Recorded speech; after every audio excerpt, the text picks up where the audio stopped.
You may remember last month I've done a earphone roundup of some different earphones I've been using in the month, and I quite like how the video turned out, and I've decided that once a month now I will do a roundup of the different earphones that I've been using in the last month, and I'll just talk you through a bit about them and mainly talk about the sound quality.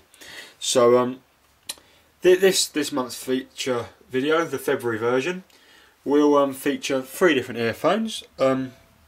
Firstly, we have the Blox ANV3.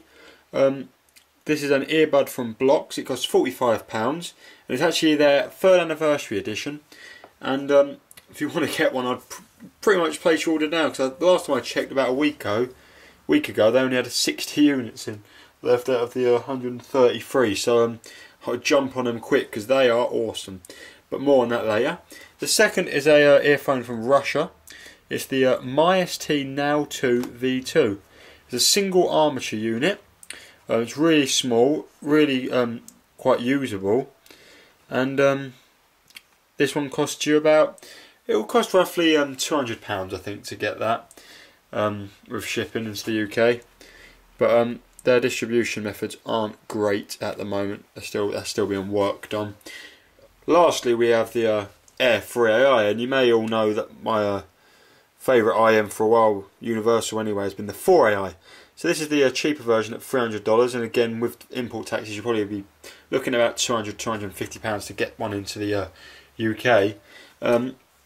So this is the younger brother, if anything, and it's the 3 balanced armature instead of 4 balanced armature version.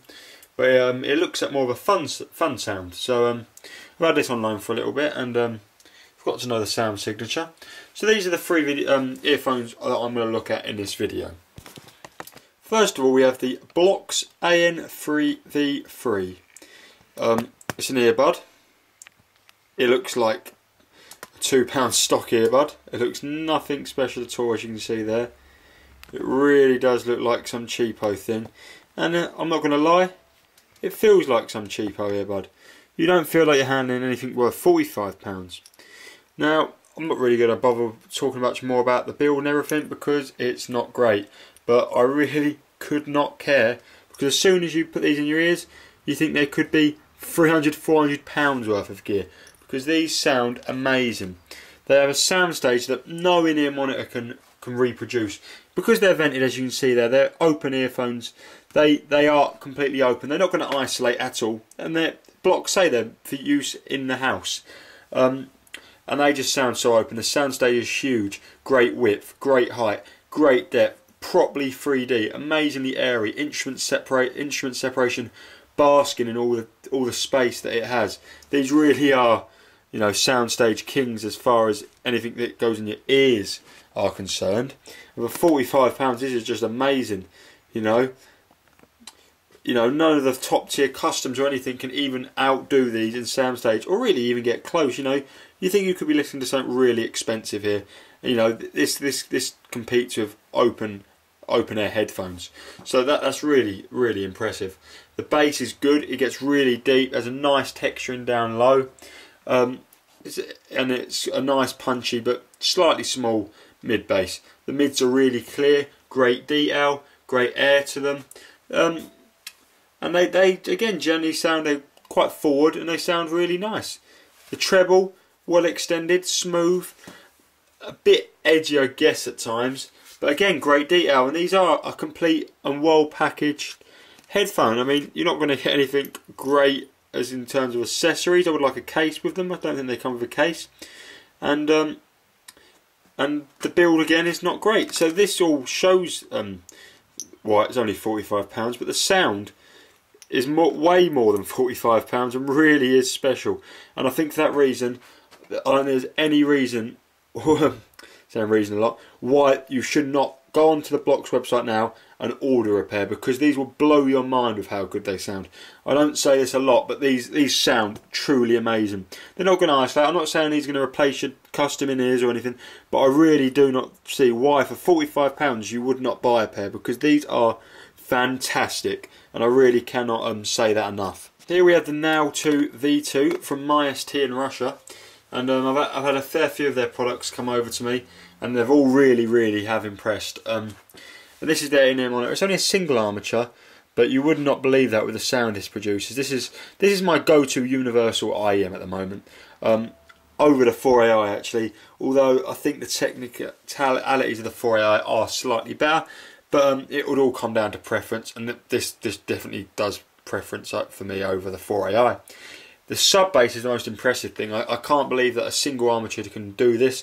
Balanced armature sub bass has never really been that good in my eyes, but this is truly amazing.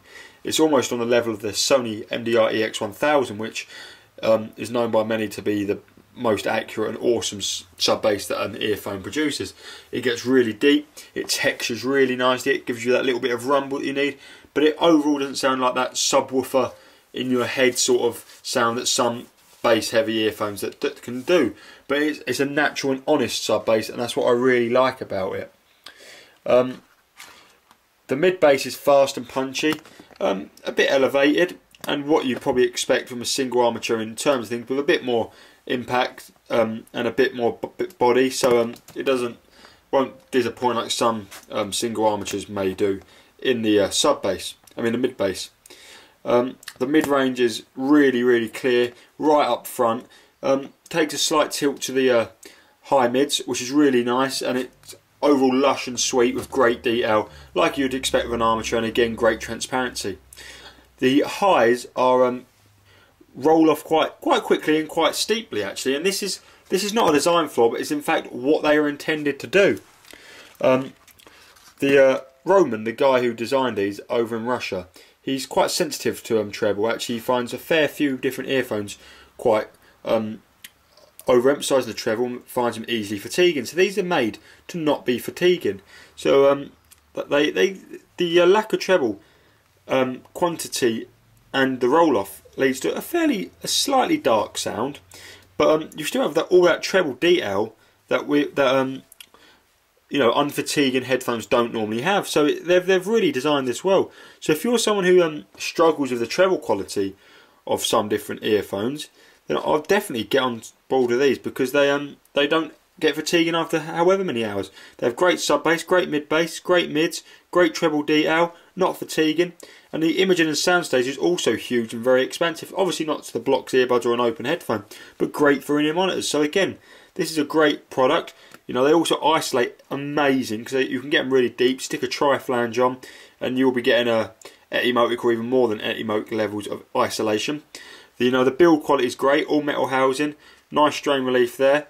The cable is really strong, if not the most flexible, and it's finished off with a Nutric jack, which you can't go wrong with. So I think, you know, again, this is a great earphone and one of my favourite universal models, if not my favourite. So this is the Heir 3AI, and the little brother of one of my favourite universals, maybe now replaced by the Now, which we've just looked at. The 4AI, which of course was the 4AI. It looks almost identical. The only difference is the different colour crown on the housing, and this one says 3AI because it's an older model. But the new ones don't actually say the 3AI on it, they just have a red crown, which signifies it's the 3AI model. Obviously we have that awesome Bomb Bell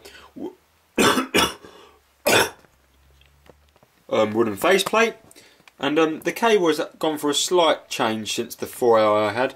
We have shorter memory wire on it now, which is really cool. The memory wire does get annoying with some headphones, and they've also changed the jack design a bit. It's slightly different now.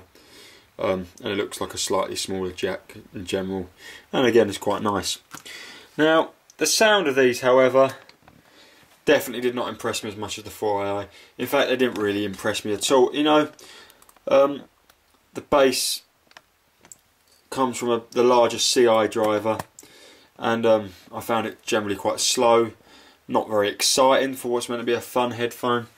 Generally it didn't excite me at all. The sub bass, you know, was a bit subwoofery, which I guess you could like, but I didn't. It stole too much of the show, and the mid bass was slow, big impact, but not enjoyable to my ears anyway. The mid range was fairly recessed.